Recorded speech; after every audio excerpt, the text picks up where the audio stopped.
Welcome into the Flagship Podcast, everybody. I'm Chip Brown of Horns247.com, joined by Taylor Estes of 247sports.com. It's been a minute since we've talked to you here on the Flagship Podcast. Hope everyone's having a good summer. We just got back from Big 12 football media days, got all kinds of updates for you on the Texas Longhorns coming out of summer workouts. Training camp starting August 2nd. Taylor, how's your summer been? It's been good. We, as Chip mentioned, we were just at Big 12 Media Days.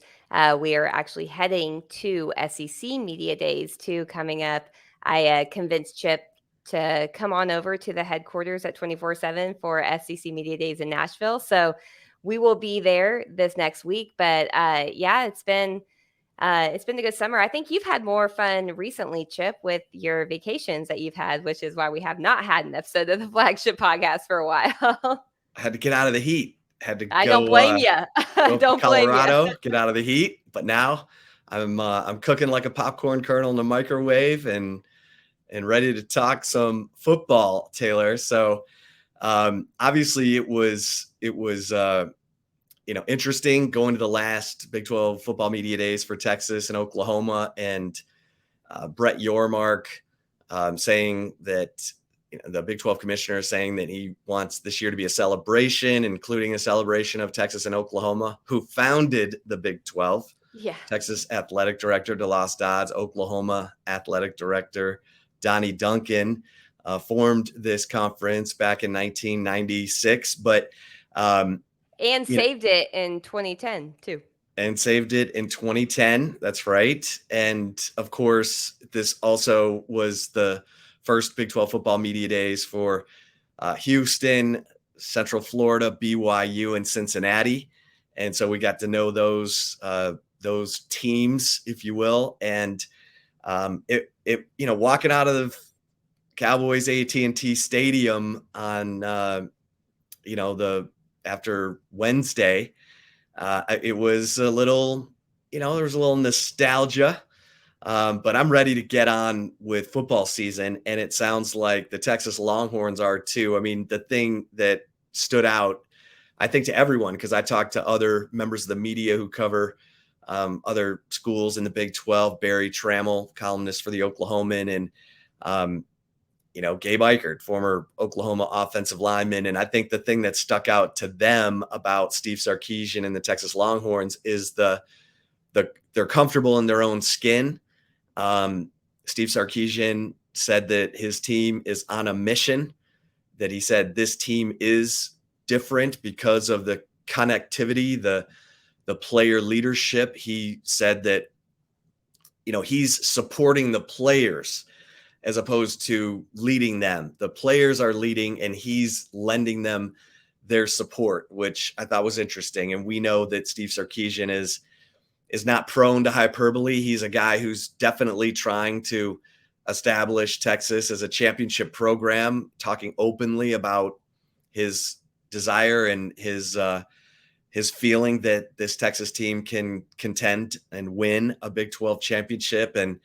And it was interesting. Players were asked, why should people believe that Texas is on the verge or is finally ready to win a Big 12 championship? And a lot of them said they don't have to believe, they can just come and watch. And so I think there's a confidence in the way that they're preparing. We'll find out. I mean, we're not in the workouts with Torrey Becton.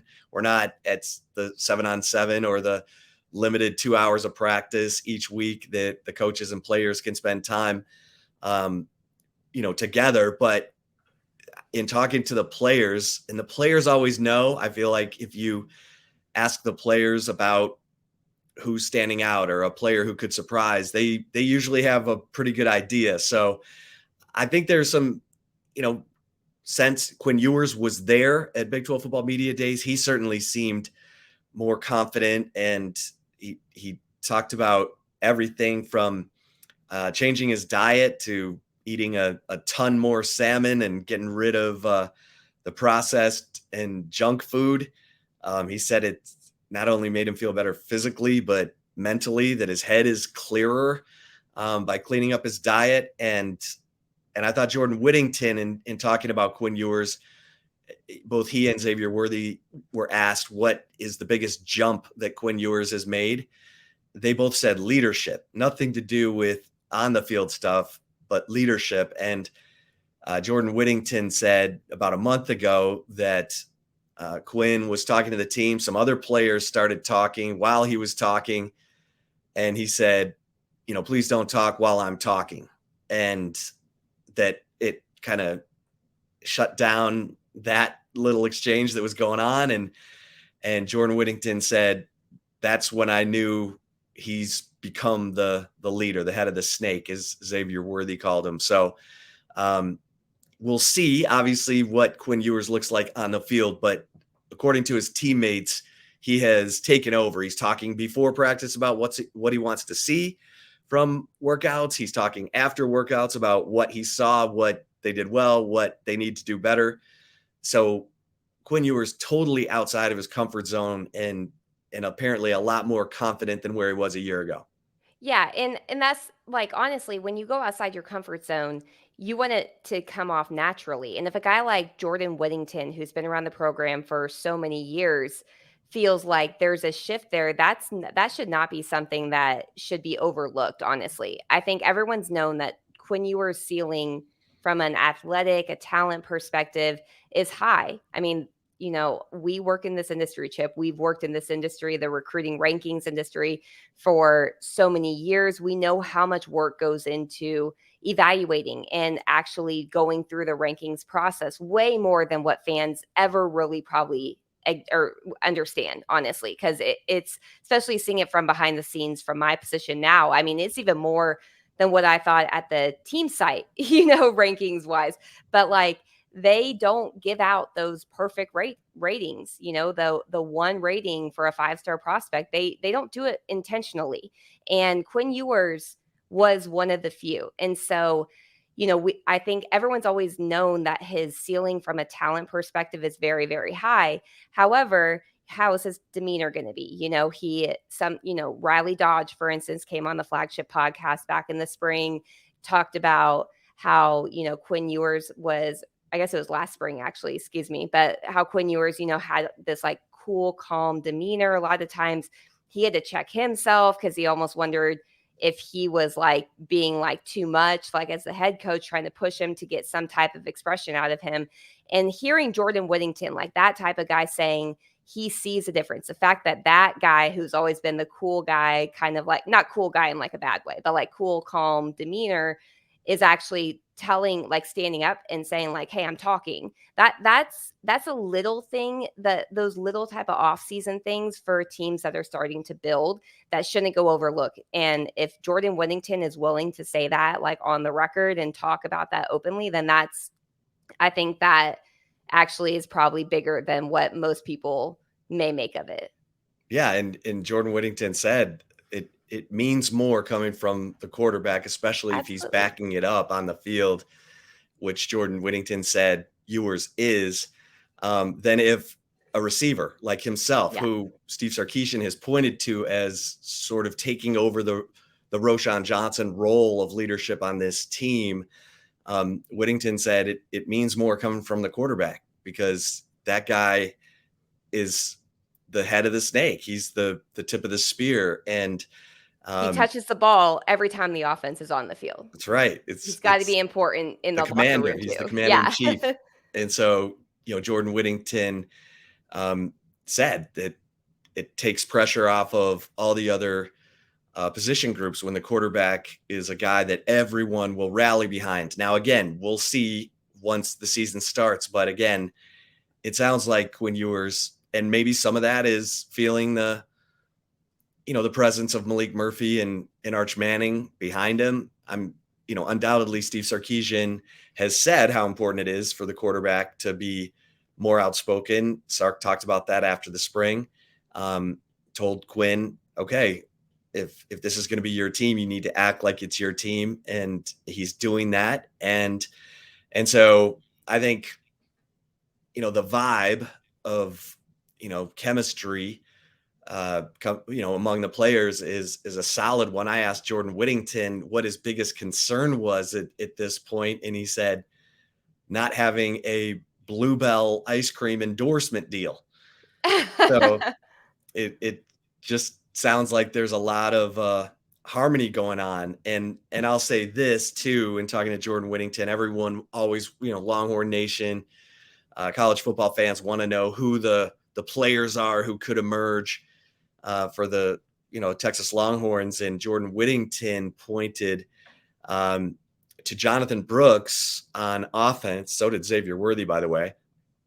But to Jalen Catalon, the Arkansas transfer safety, as being a guy who has just had a huge presence on this defense already in the summer because of how much film study he does, how he's been coaching the younger safeties and the veteran safeties. Jaron Thompson said to me, during spring ball, that Jalen Catalon was doing a good job of teaching him things and the way that he sees things. And we know Jalen Catalon is a film junkie, but he's full speed now. And Jordan Whittington said, we can't hit each other, but that dude is flying by me every time I'm making a catch, meaning he would have been there to light me up. And that's how Jalen Catalon plays. We've talked about that. He's a missile, a lot like Kenny Vaccaro, just a Even big Quandre hitter. Diggs. Quandre Diggs, They called big him hitter. Quandre Like, the Giant at 5'9" for a reason. yeah. I mean, and we haven't seen safeties with that much confidence, that ability to take the right angle and come from 5, 6, 7 yards at full speed and just light people up. So So it's probably Brandon Jones, right? Wouldn't you Brandon say? I Jones, think Brandon Brandon Jones. he was yeah, him and then probably Kenny Vaccaro. I Yeah. mean, was there anyone else? I'm trying to think.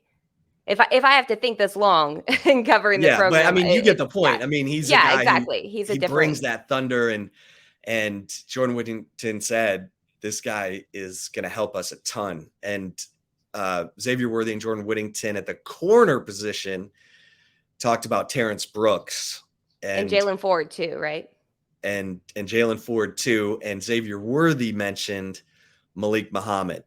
So it's always interesting to hear who the guys at Big 12 football media days are pointing to as guys who maybe haven't had their chance in the spotlight yet, who could get into that spotlight and make a lot out of it. So some little nuggets there for sure.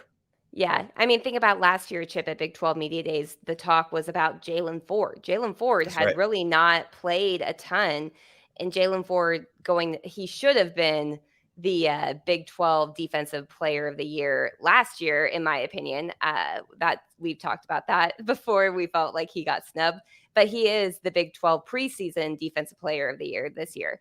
And, I think that should not be overlooked too. And we've talked a lot about Jalen Catalon here on the Flagship Podcast. Like I've said a couple of times, like if he's healthy, he's a one and done type of guy. And I know that's not necessarily a thing in football. That's more of a basketball term.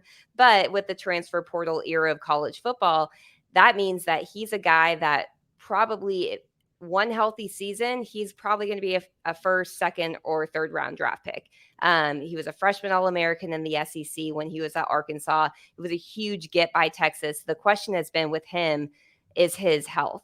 Can he stay healthy? He's had a little bit of the case of the injury bug, but if he's going at full speed at this point, that seems a little bit ahead of schedule from what we were hearing when he first transferred, right? Because Well, he was more like hopefully by fall camp, hopefully more so? his surgery was on the shoulder, and so they've held him out of contact until fall camp. But they're in their summer workouts where it's kind of a 7-on-7 format.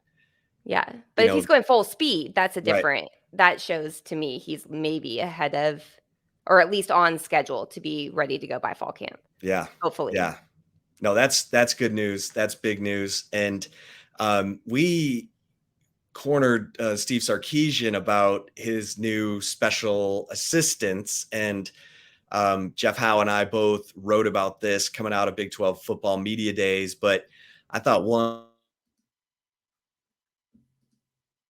in saying that Joe DeCamillis, the 30-year special teams guru in the NFL, won a Super Bowl with the Denver Broncos, Super Bowl 50, and then won a Super Bowl 2 years ago with the LA Rams. And Steve Sarkisian spends time with Sean McVay, the head coach of the Rams. And while he was out there the last time, they were Jeff Banks, the Texas special teams coordinator, and of course, tight ends coach, has a very long-standing relationship with Joe DeCamillis. And when Joe DeCamillis and the Rams parted ways after last season, Banks said to Sarkisian, "Hey man, this guy handles game management for the Rams and did during their Super Bowl season." And with the college football rules changing this upcoming season to where the clock is not going to stop after a first down unless there's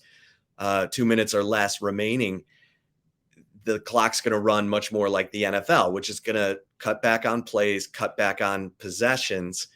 And so having a guy who's done that for a Super Bowl winning team in the NFL, again, just shows to me the awareness, the self-reflection, the self-scouting that Steve Sarkisian has been doing in preparation for what he obviously hopes is a Big 12 championship run. And he's bringing in more A's, A's hire A's, B's hire C's. And Steve Sarkisian's not afraid to surround himself with guys who have a ton of experience. I mean, Paul Chryst, the former head coach at Wisconsin, won 72% of his games in 8 years at Wisconsin and got let go because of a new athletic director who wanted his own guy. And Paul Chryst obviously is a special assistant to Steve Sarkisian. And he's a guy who loves to run the football and loves to run it different ways. And Steve Sarkisian made it sound like I want to explore all those different ways with Kyle Flood, the offensive coordinator, offensive line coach at Texas, to make sure that they're, adding the right things or doing the right things. Steve Sarkisian said they're adding things right now they didn't even practice in the spring, just to see if it's going to work. And that's, again, you don't want to get too crazy with adding a bunch of stuff, but you do have 15 practices in fall camp to work on a couple new wrinkles. And I think that, again, it just feels like Steve Sarkisian's doing what he can to, he changed the signals of the plays this summer. And that was a big undertaking. You're changing all the communication from the sideline from the coaches to the players. And again, that's another thing that you're just checking to make sure that you're not, your slip isn't showing anywhere as you enter what you hope to be a really important season. Yeah. I mean, you don't want to go like Howard Hughes crazy, like paranoia. And it's like, you know what I mean? But like, you have to self-evaluate. And that's, I think the biggest thing with Steve Sarkisian as a head coach is probably the biggest question about Texas going into this year. Obviously, they've done a great job recruiting both out of the high school level, out of the transfer portal, adding key additions across the board. But the question's been, can Steve Sarkisian as a head coach to an elite level that head coaches should, the elite head coaches in college football? And that's not a knock on him. It's just people like to look at the stats, and the stats show that he's never won more than 9 games in a football season as a head coach. However, the fact that he is willing to go outside and get somebody that's going to be in charge of game management or help him with game management. Chip, how many times do we talk about that being something that is so overlooked if you're a head coach and an offensive play caller, that people like don't realize how hard that actually is? And it's like you have to be 3 steps ahead, but at that point you are actually probably a little bit behind. And I think we saw it sometimes last year in games, at Texas Tech, at Oklahoma State. There were some times where you were kind of like, what are you doing? What are you doing? Why are you rushing, the punt team on there until the officials can like look to see if it was like Jordan Whittington or something like caught the ball in bounds. And it was like all of a sudden the punt team's on there. Like there were those type of questions. And I think the best type of coaches are the ones that can realize where their flaws are and, and really try to work on them. And bringing in a guy like Joe DeCamillis, who has done it at the highest level with a Super Bowl team under Sean McVay, who's one of the bright young coaches in the National Football League. I think that this shows that Sark gets it in a way that I don't know he's really had necessarily a chance to show he's gotten it, but with what he is building around Texas and the staff he's building, even like last year bringing Gary Patterson in just to be a special assistant, he realizes that I feel like his ego is in check, and that's a good thing because you have to have a certain level of ego as a head coach. You don't want that ego to overtake where you think you know it all. And Steve Sarkisian bringing in guys like this, bringing in a Paul Chris, bringing in Joe DeCamillis last year, bringing in Gary Patterson, I think that shows that he realizes he can't do it all, and that's a really good thing for Texas moving forward. Yeah, and you look at Gary Patterson, and he's, he came in for a year. Who knows? He jokingly says, if I'm, getting itchy to be around football, I may call Sark and see if I can come in August. But, I agree. And I think Mac Brown surrounded himself with the best coaches he could find. Tom Herman didn't, until it was too late. I mean, in certain instances, I'll say, because he could have hired anyone he wanted. And, he ended up bringing, some coaches who may not have been ready for prime time. I'm not going to relive all that history, but, a couple on the offensive side of the ball. He let go of Jeff Traylor. I mean, biggest mistake he made of his you Texas gotta career, in my opinion. If you're an A, you hire A's, and I just think that Steve Sarkisian has done that. This also, again, reinforces the importance of Jeff Banks on this coaching staff, because this guy is connected. He networks like crazy. He's not just a great recruiter. He's a great recruiter of coaches. And probably would be a head coach right now, if not for that, that Monkeygate situation a couple of years ago. He probably would have gotten the Washington State job, his alma mater.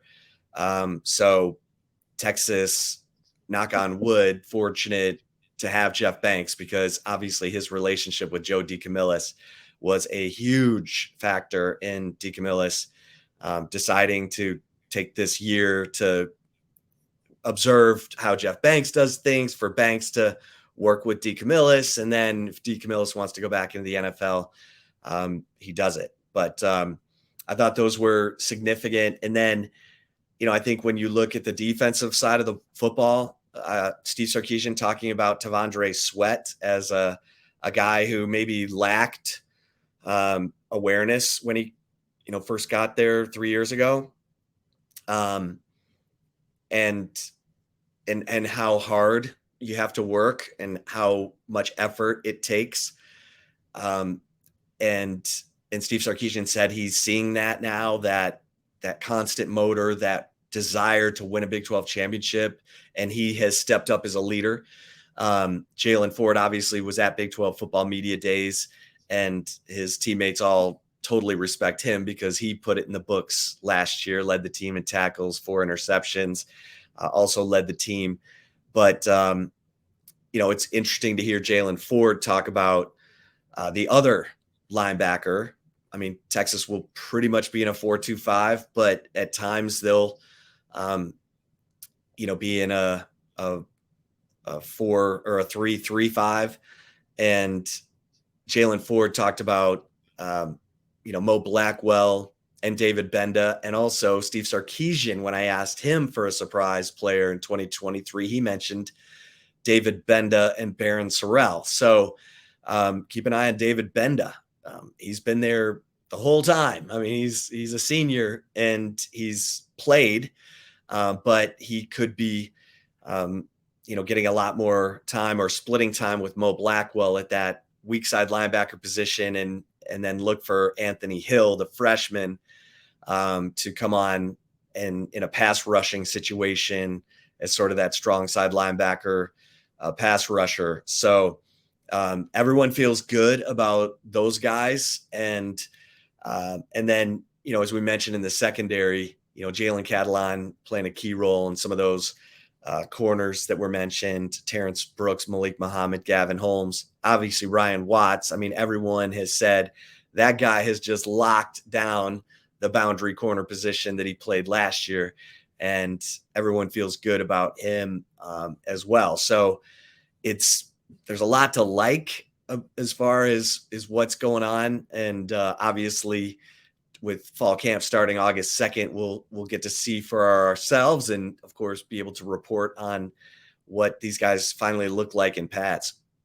Yeah, for sure. I think Baron Sorrell, I mean, I don't know. I feel like him, he's one of those guys that I feel like we've been like watching him last year kind of progress every single game, it seemed. I feel like he's going to be a monster. I really do. I think that he is, really poised for that. And as Chip mentioned earlier, listening to what players, especially at this time of year, who they are pointing to as guys that could be impacts or leaders and stuff like that, that should resonate. Because they're around them. Steve Sarkisian's not around the team as much as the team's around them. They're not around them as much as like Torrey Becton's around them. Obviously, we never talked to Torrey Becton, but yeah, I think that's big to see. And I think Jalen Catalon, is kind of, if he can stay healthy, is he going to be the Ryan Watts of last year from the transfer portal? The Right. addition, yeah, the impact, that Ryan Watts brought in the 2022 season was critical. I mean, huge in a way that I don't know anybody necessarily expected. I don't necessarily, I knew he had a lot of talent. I didn't necessarily expect him to just be just that lockdown type of corner that he ended up being.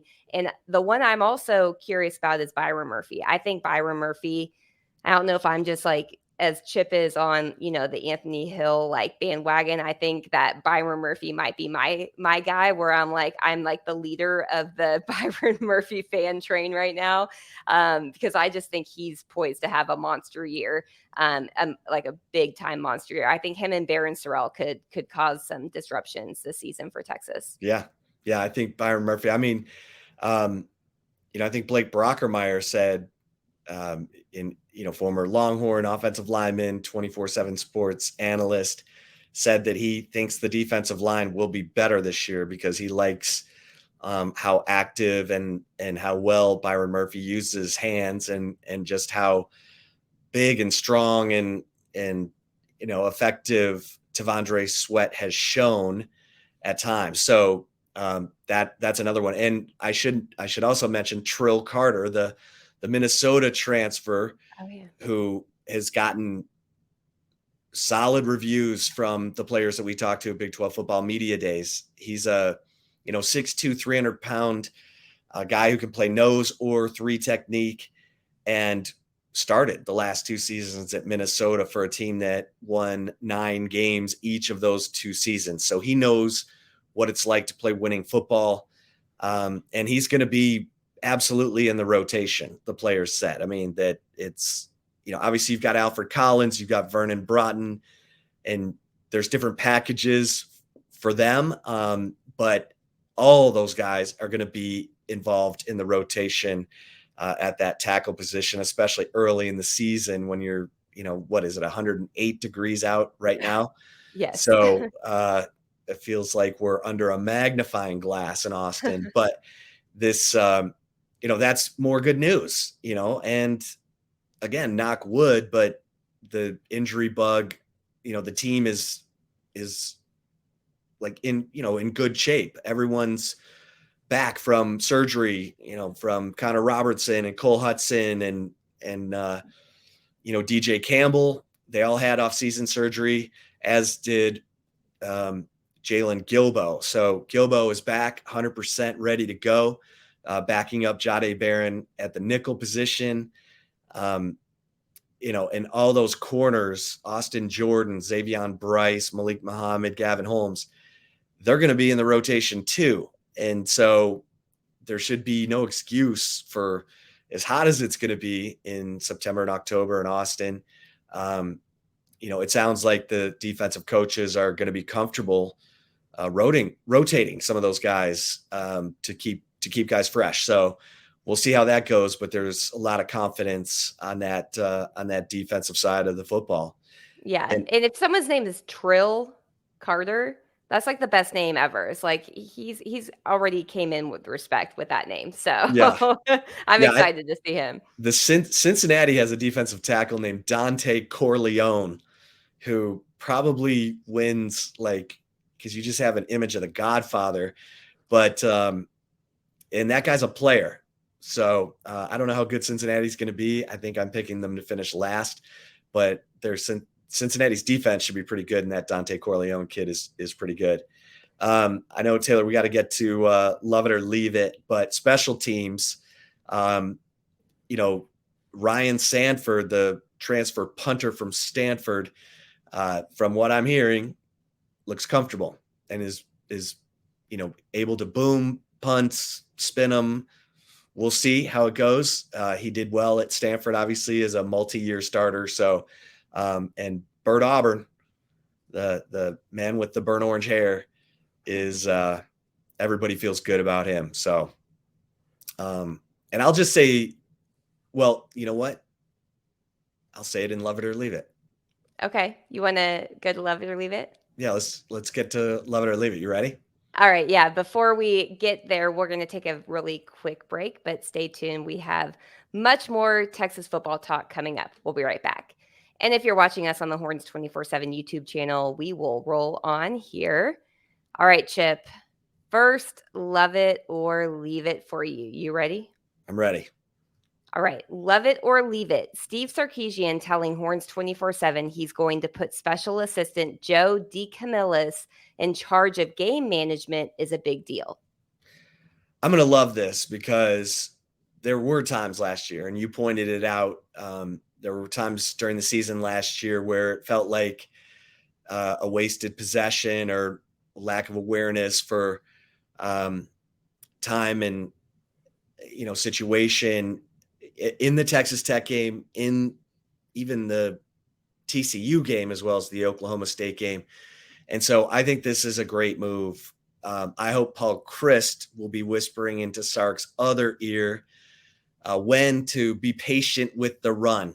And I keep going back to this. Sonny Dykes telling us that, there were times last year where he felt, said to Garrett Riley, his then offensive coordinator, hey, don't you think we need to throw it?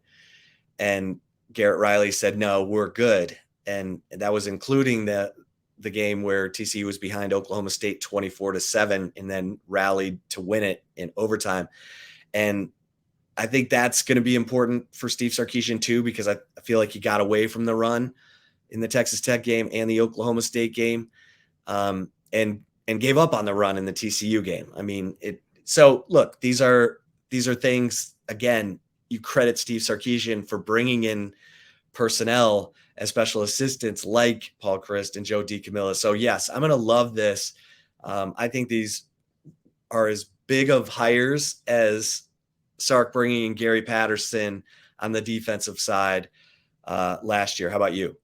Yeah, I fully agree with you. I mean, like we talked a lot about the struggles that a head coach has and being also the offense coordinator. I mean, look at Jimbo Fisher. He hired an offensive coordinator probably to try to save his job. We'll see if that actually works out with Bobby Petrino coming in there. But, like there's so many different things that a head coach has to look at. When the offense comes off the field, Steve Sarkisian can't go over to the quarterbacks who he coaches and gets a read from Quinn Ewers because he has to watch the defense that's on the field then, and so I feel like there were times and talking to sources last season at Texas, there were times where it sounded like Sark was put himself on an island, and even the people that were talking in his headset, he was not listening to. So if this is going to be a situation where he brings on Joe DeCamillis, who's going to be next to him on the field and able to actually listen to him, this will be huge. And same with a Paul Chryst too. I think the biggest thing is Sark has to actually listen to it and not just tune people out because he has so many other things going. But I feel like he's moving in the direction of realizing that he needed the additional assistant. He may have had some of the assistants last season and he probably didn't listen to it, but he's been really good when it comes to, self-critiquing himself and the job that he does, I feel like, since he's been the head coach at Texas. So if as long as he does listen to Joe DeCamillis and Paul Chryst, assuming Paul Chryst, is on the Texas staff and, doesn't try to take another job, like, yeah, absolutely. This is a huge deal. And it's going to be something like you mark this episode of the Flagship Podcast in mid-July, we could go back to and be like, see, we told you, because that's how big of a deal I think it could be. Yeah. All right. Love it or leave it, number 2. All right, number 2, love it or leave it. Texas fans should be excited that Xavier Worthy, Jordan Whittington, and Jalen Ford said running back Jonathan Brooks will be the player who surprises in 2023. Yeah, I'm going to love this. And I'm on the record here on the Flagship Podcast as saying Jonathan Brooks is the 1,000-yard rusher for Texas in 2023, that he's ready. He's hungry. He's starving. I've written about this in the Insider. He is, and it's always interesting to hear Steve Sarkisian talk about Jonathan Brooks as a running back. He'll talk about Keelan Robinson being so versatile. But when he talks about Jonathan Brooks, he just says he has such a natural feel for running the football. And I agree. I mean, he looks like he's gliding, but he sets up runs. He sees the openings, knows, where to cut to make defenders miss. And with his hunger, I think you throw that on top of everything. I think Texas fans and the team is got to be excited that Jonathan Brooks could just pick up and, be another 1,000-yard rusher for Texas. They had a drought of 1,000-yard rushers after Jamal Charles until Deontay Foreman, it seems. But and since Deontay Foreman in 2016, Texas, didn't have a 1,000-yard rusher until Bijan Robinson. So this is, I'm going to love this, Taylor. Long-winded answer. How about you? Yeah, I absolutely am going to love it. And you also are going to love the fact that Jonathan Brooks has stuck around and learned from Bijan Robinson and learned from Roschon Johnson. I mean, those are two players that are very difficult to replace. I mean, I will say this time and again, like when I used to cover recruiting, I covered some really elite running backs. I covered Leonard Fournette. I covered Joe Mixon. Personal issues aside, but very talented guys. And, from the college level, Deontay Foreman, but Bijan Robinson was a generational type of player. Like, and that's the only person I will say that about. I truly wholeheartedly believe that. Yet those are big shoes to fill. The best part I think about Jonathan Brooks is he has sat for 2 years now behind Bijan Robinson, Roschon Johnson, and the learning that he took probably in that time is so critical. And the fact that the players are acknowledging this when this guy has never had the chance to even be the starter, like let alone be the second string running back at Texas, that's saying a lot. I think that's really saying a lot. So I think if you're a Texas fan, you've got to be excited that Jonathan Brooks is there. Not saying that he's going to take over for what Roschon Johnson and Bijan Robinson were able to do, because again, Bijan Robinson, in my opinion, is a generational type of player.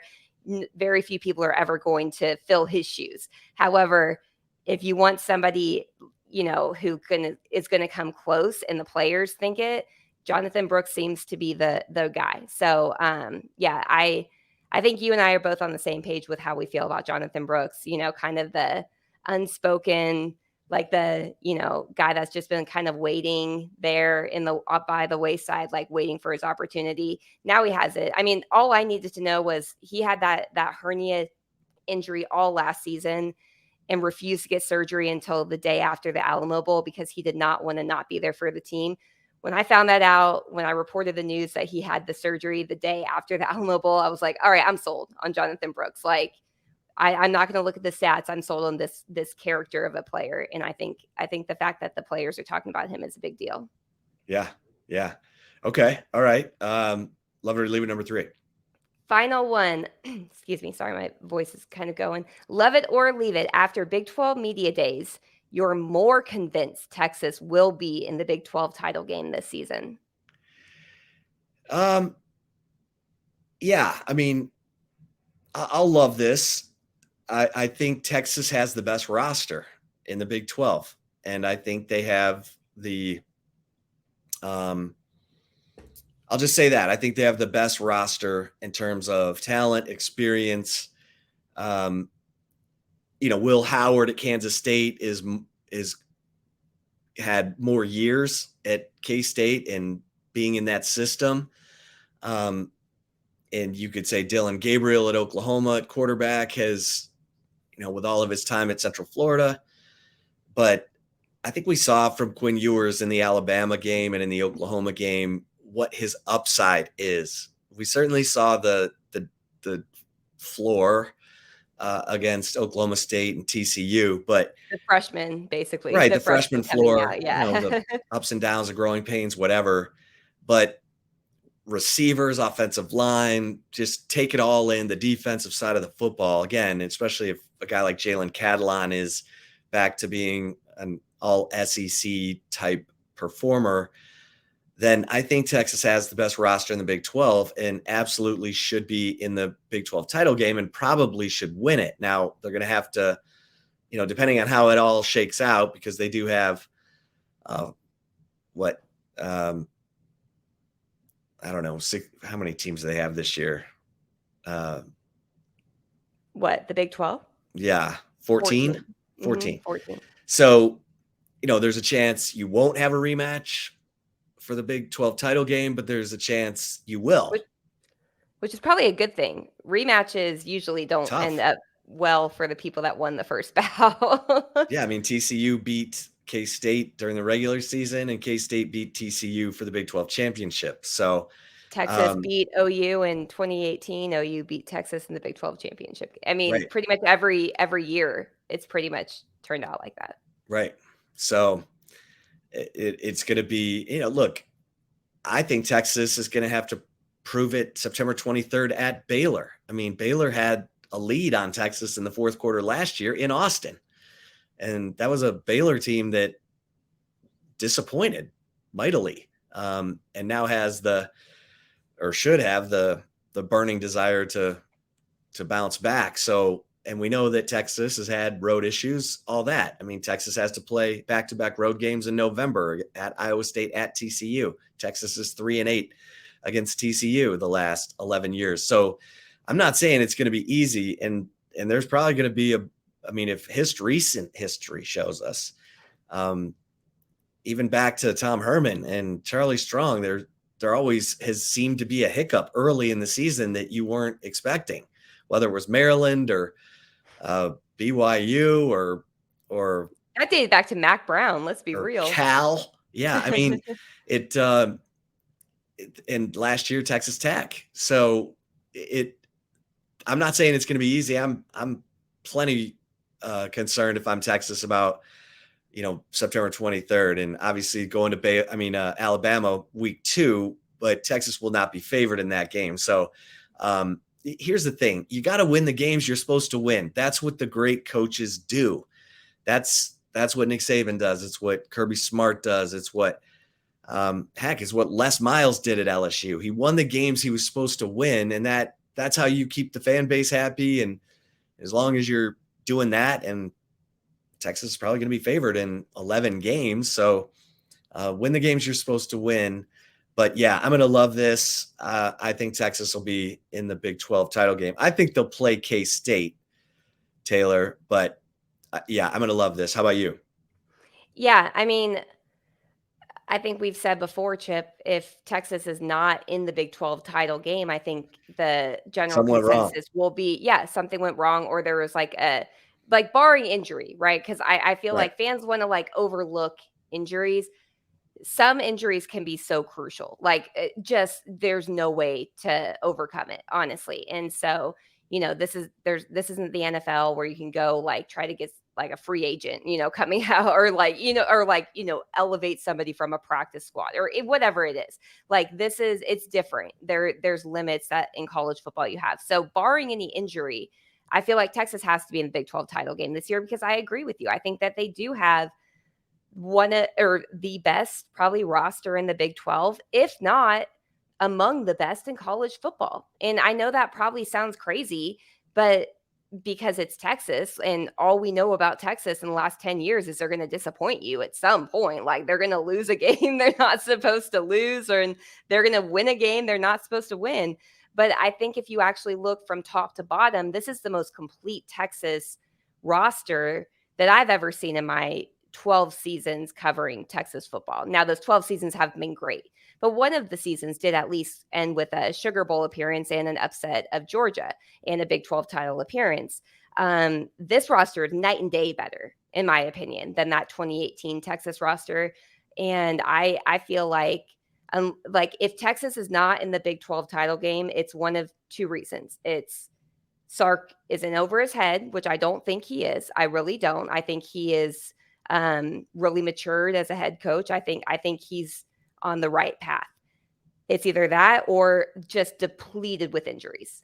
Aside from those, if they're not in there, like, I will be shocked if that's not one of the two reasons if Texas isn't a Big 12 title game. So, barring anything like that, then yeah, I think that everything we heard, you can tell even the Big 12 officials, I feel like there's a different approach to Texas this year. There's not necessarily much of a push to promote them. First time Texas was picked in the preseason Big 12 championship or Big 12 media poll to win the Big 12 since the league, went divisionless and all of that back and whatever that was. But yeah, I think Texas, everything is lining up for Texas to win and win big, in my opinion. So yeah, I think you have to love this one. Yeah. All right, there you have it, kids. Some summer football. And thanks, everybody, for listening in to this edition of the Flagship Podcast. And make sure you're subscribed to horns247.com. Make sure you're an annual member so that you get VIP access to all the all the team sites on the preeminent 24/7 Sports Network, and make sure you're subscribed to the Horns 24/7 YouTube channel so that you never miss an episode of any of our podcasts here on the Horns 24/7 platform. For Taylor Estes, I am Chip Brown. Until next time, we'll see you over at horns247.com. Stay safe and keep the faith.